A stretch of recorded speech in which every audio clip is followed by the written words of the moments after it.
Welcome back guys to my new video. तो आज की शुरुआत हम करेंगे कलरिंग करने से। तो आज हम इसे थोड़ा सूखने तक देंगे, हम अलग अलग इफेक्ट में इसे सूखने देंगे और इसे थोड़ा और अच्छे से निखरने देंगे।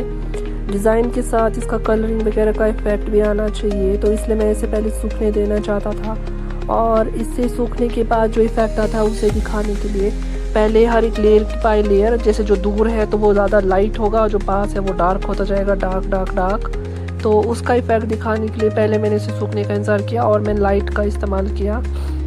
हालांकि इसमें बहुत टाइम लग रहा था, टाइम वेस्ट भी जा रहा था। आजकल काम के इसमें व्यस्त हूँ तो कलरिंग में भी ज़्यादा टाइम लग रहा है, तो कई बार मिस भी हो जाता है। बट कई बार तो जैसे इसमें मेरे को डार्क यूज़ करना पड़ा, बट ये डार्क का इफ़ेक्ट भी ज़्यादा वो नहीं था, ये कई जगह पे डिसबैलेंस भी हो रहा था क्योंकि टाइम बहुत जा रहा था जल्दी इसमें, और मुझे तो ये मतलब जल्दी चाहिए था।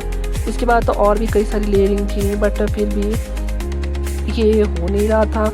कई लाइट जा रहा था, कई डार्क जा रहा था, कई कुछ ज़्यादा ही अलग इफ़ेक्ट जा रहा था। जैसा मुझे चाहिए था वैसा तो गया, बट इफ़ेक्ट थोड़ा सा और अच्छा हो सकता था क्योंकि कलर मिक्सिंग और कलर बैलेंसिंग नहीं हो रही थी अच्छे से। तो अब ये रहा रिवर में शेडो इफेक्ट इसका। तो रिवर्स के साथ मैंने इसमें और डार्क करने की कोशिश की ताकि इसके माउंटेन का रंग की तरह ही लगे। उसके बाद थोड़ा बैकग्राउंड में और भी करना था, बट ब्रशेस साथ नहीं दे रहे थे और मुझे अपना नया सेट ही खोलना चाहिए था ब्रश का, उसमें थोड़ा अच्छा इफेक्ट आता। हालांकि वाटर कलर इफेक्ट है तो इसमें ज़्यादा उन ब्रशेस की ज़रूरत नहीं थी, इसके लिए तो वाटर कलर ब्रश ही बेस्ट रहते हैं। तो मैं सोच रहा था कि मैं उन्हें लूँ और उन्हीं से ही बनाऊँ, बट फिर भी मतलब उनसे ज़्यादा अच्छा इफेक्ट आता है। बट फिर भी मैं देख रहा था कि मैं इन ब्रशेस से कितना कमाल कर सकता हूँ, मुझे और कितना सीखने की जरूरत है। क्योंकि ब्रश को आप चाहे आप नया लो या 3D प्रिंटर ही ले लो, आप कंप्यूटर लो, उसमें भी आपको बताना तो पड़ेगा ही कंप्यूटर को कैसा आपको चाहिए कैसा नहीं, क्योंकि वो तो सारा आपके ऊपर है ना कि आप कैसे उसे इफ़ेक्ट देते हो, कैसे उसे आप संभालते हो और उसका इफ़ेक्ट आप कैसे दिखाते हो, ये तो आपके ऊपर है ना। तो उसके लिए तो प्रैक्टिस भी ज़रूरी है। तो लाइनिंग करने के लिए तो मैंने इसमें वैसा ही किया, मैं इसे ओपेक मीडियम में ही रखना चाहता था ताकि इसमें थोड़ा फ्लो जैसा लगे और इफेक्ट आए। हालांकि ये सिंपल सा ही लगा, बट और भी करना था मुझे, जैसे और भी डिज़ाइन कर सकता था मैं।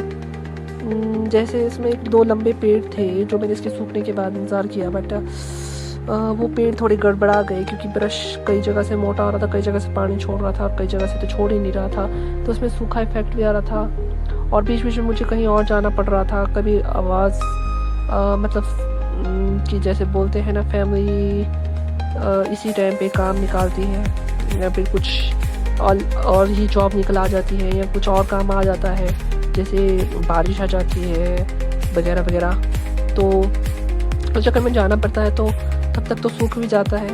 हालांकि आप जा भी सकते हो क्योंकि इस तरह से सूखने में टाइम भी लगता है। जैसे सेकंड वाले के लिए तो मैं सूख गया था ये पेड़, तो उसके लिए मैंने दूसरा पेड़ भी मैंने डार्क कर दिया क्योंकि लाइट हो चुका था उस टाइम तक तो। और इसके लिए तो ये रहा आज का फाइनल रिज़ल्ट। किसी ज़्यादा आप मुझे फॉलो करिए, शेयर करिए, सब्सक्राइब करिए, लाइक करिए और मुझे देखने के लिए थैंक यू।